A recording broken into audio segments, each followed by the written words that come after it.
Hello. It's so good to see you again. Yes, it's me, from the lab. I'm quite pleased that you recognize my face. Was it that eye-catching? I do apologize for coming here so late at night, by the way. I hope I didn't wake anyone up. Oh, you live alone? Well then, lucky me.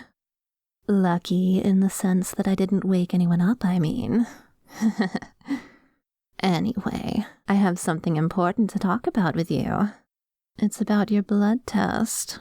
The results came in. Now, yes, I know what you're thinking. Usually they just mail the results to you, no need to send anyone.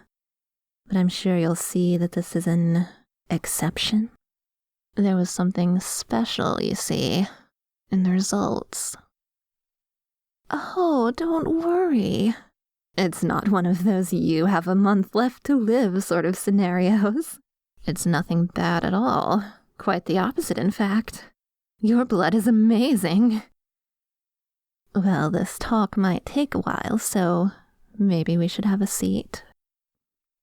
Oh, thank you. I'd love to come in. Now, I'll try to make this as quick as possible. I'm sure you don't want me to keep you up all night, do you? Well, about your blood test, as I was saying, the results are in. And like I said, nothing bad. The results weren't disastrous by any means. Well, you could do with eating a bit less sugar, but that's hardly unique to you. You know what public health is like in this day and age. But there wasn't anything that spelled out the end of the world for you. Blood sugar aside, your blood is, to put it lightly, a work of art. Now, to explain just what I mean, I'm going to have to give you a little background information. Oh, where to begin? Do you happen to believe in the supernatural? Ghosts, werewolves, vampires, that sort of thing? I'd imagine you're not much of a believer. Sorry, I know it's a weird question, especially coming from someone who works in a blood lab. I mean, you'd think I'd be such a scientifically minded person, given my work. Well, I do believe in things that I can touch and feel and see and measure. I don't actually know much about ghosts and werewolves, to be frank.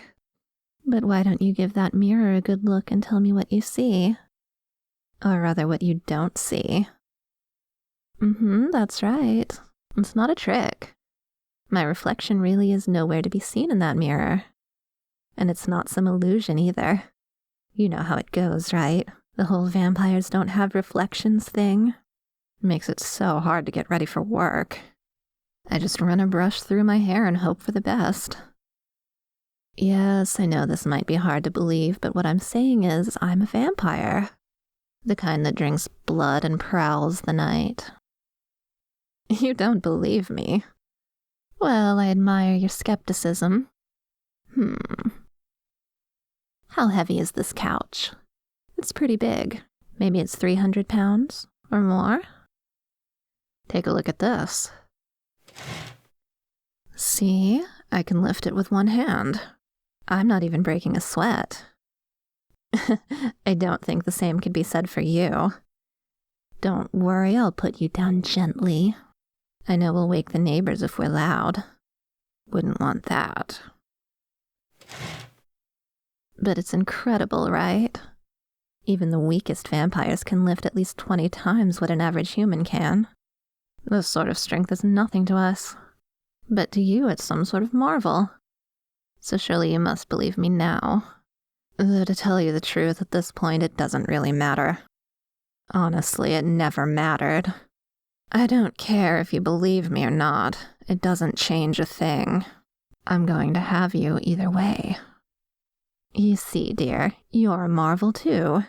And it's actually quite embarrassing to admit, but I need you. You know how I was saying your blood is special. Well, I should be a bit more specific. It's special to me. Well, not just me. It's very special to a certain group of vampires, but I'm one of them. It's so special that I was working in that dingy little lab, putting in so many hours analyzing blood all the time just so I could find someone with blood like yours.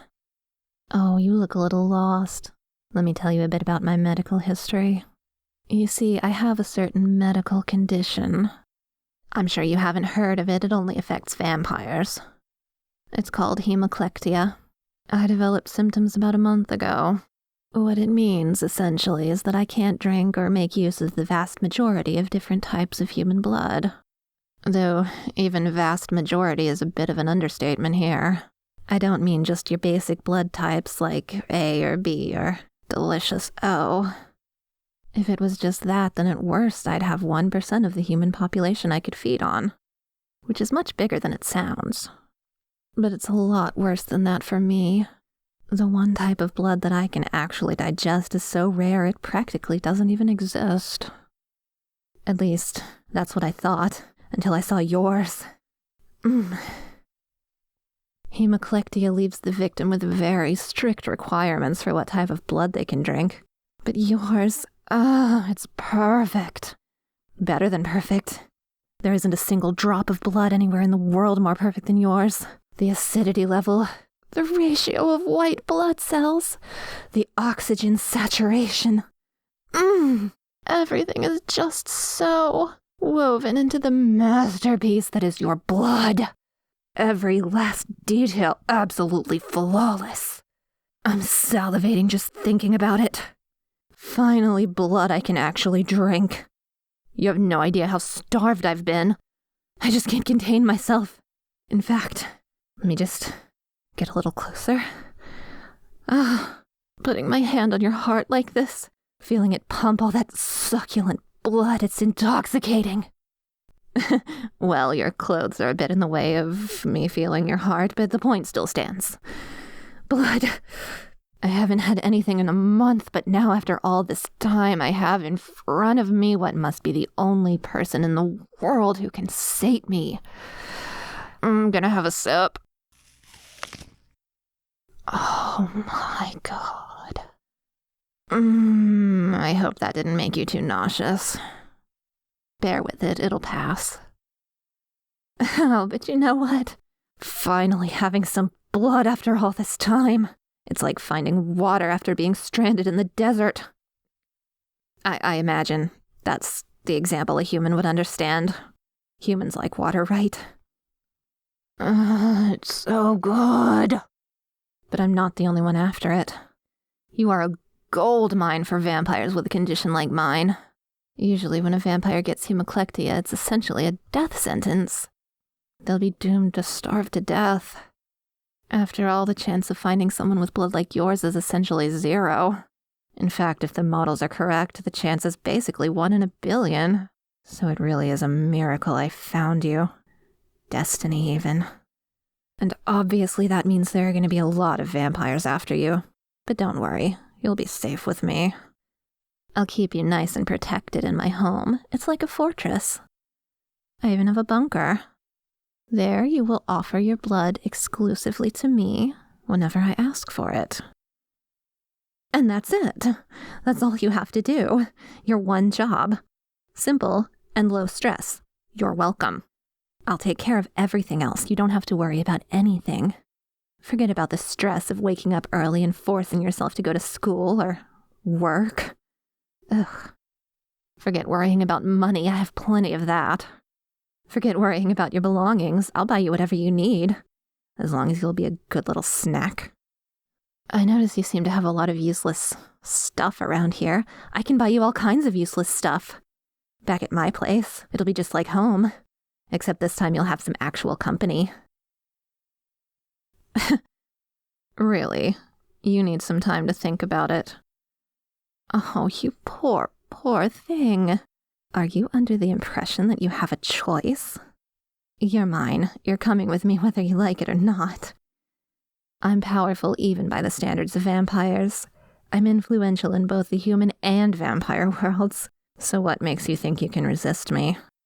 When I want something, I get it. And I want you. Now let me tell you how things are gonna go.